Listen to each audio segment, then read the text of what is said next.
Me and Joe were on a work trip the other day to Sweden, and just before I got on my flight, there's a band that I really like called Anamanaguchi, and recently they did a press release to GameSpot announcing a video game that they've been allegedly working on for 3 years. A first-person shooter RPG.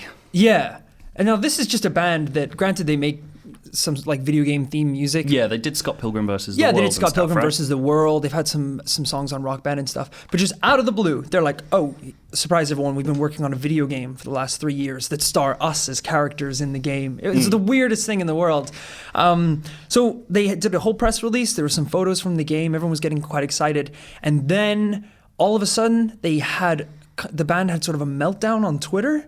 And things got really ugly, and they started screenshotting photos and conversations between them and the developer, a company called NHX, just of all this like awful stuff, all this back and forth. Then they started insulting the developer and talking about how bad the game was and was a waste of their lives and all this horrible stuff. And then the last thing they did was just go, screw it, here it is, here's the game, and just uploaded a demo of the game to show investors.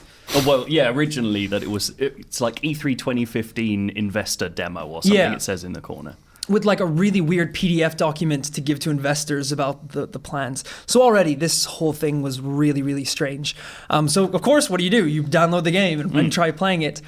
And at the start, it just feels like a really terrible game. A terrible game, like really bad graphics. It barely kind of works. It's just first person. All the backdrops are like pixelated JPEGs of mountain ranges and you can stuff. still download this game, by the way, and I definitely recommend that you do. It's just the for the only thing on experience. Anamanaguchi's Twitter account They at this deleted point. all their tweets and They've just left got one one tweet left. It's so weird. So essentially, you kind of progress through the first level till you get to a point where there's this goblin creature and there's a gun on the floor, and you have to shoot the goblin creature.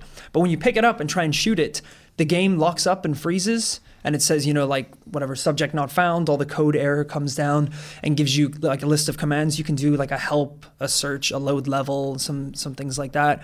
And if you experiment around a little bit, you realize the only thing that you can actually load is the sandbox level, which is essentially where the developers just go to muck about with everything that's in the game. It's just a pile of trash. But you go there and there's this creature called Frog, who's like a robot. Frog's amazing. And you pick him up and you just think like this is just going to be a weird glitchy area, and all of a sudden like he starts talking to you about the band and the developer and the problems, and the more you explore this weird just like little glitchy area, you start finding these cassette tapes on the floor, and you can pick up the tapes and put them into Frog the robot, and he starts playing music, and he's like Gertie from Duncan Jones's Moon. He's just a robot with like a series of badly drawn emojis for faces, which is really odd. It's an amazing thing.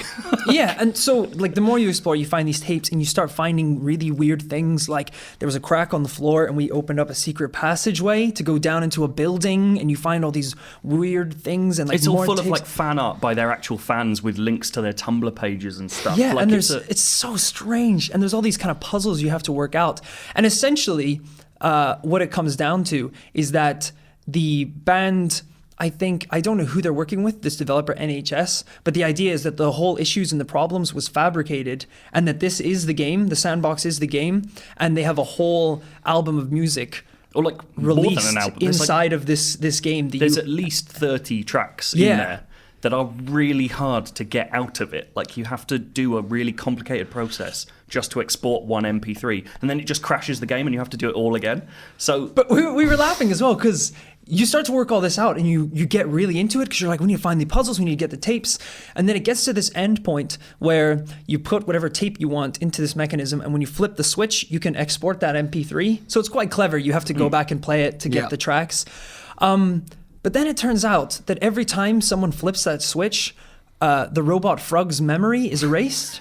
And he like does this like existential lament where he's like, how many times have you flipped the switch on me? Like he's freaking out that he's lost his memory really scared. multiple He times. starts thinking, which is quite scary as well, because if you have to do that to get the tapes.